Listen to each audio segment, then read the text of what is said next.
You see that? Yeah. So as long as that's there, and just hold it. Just hold Hang it. on, hold on.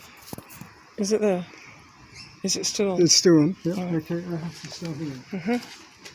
I'll just stay here, right? Because it gets a hold of your body in there. Jonan climbed more steps. From there, even the bodies had succumbed to the probability effect. Between the shiny black rocks and the grey ash, there were no more than dark smudges, no more than orbitals of electrons around a nucleus. He hesitated. Was it safe to go on? Safe? Unsafe? He couldn't resist. One more stop, and gasping for breath, Jonan crested the top.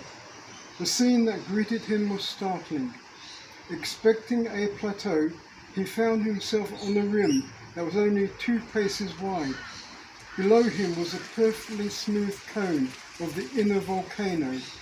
At its base bubbled a phosphorescent substance that gave off a pungent green smoke rent with purple flame. Jonan felt an impulse to descend, but one look at the walls prevented him. Volcanic heat had made them as smooth as glass. Instead, he paced along the rim, the obelisk pulsing within him, even though he couldn't see it. On his right, the smooth cone descended into flames and smoke.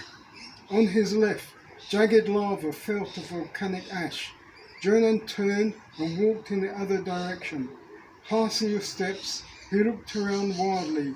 He could feel that familiar electric tingle, but he couldn't see what caused it. What he did see was a ghost. A figure suddenly materialized from out of the smoke, his eyes burning like the flames below. Amazed, Jonan watched as the man approached. He came so close that Jonan went to step around him, but the dim figure moved with him. Reacting, Jonan returned to the other side, yet so did the other. Suddenly, Jonan knew that this was his attacker. He put out his arms to ward him off, but it was too late.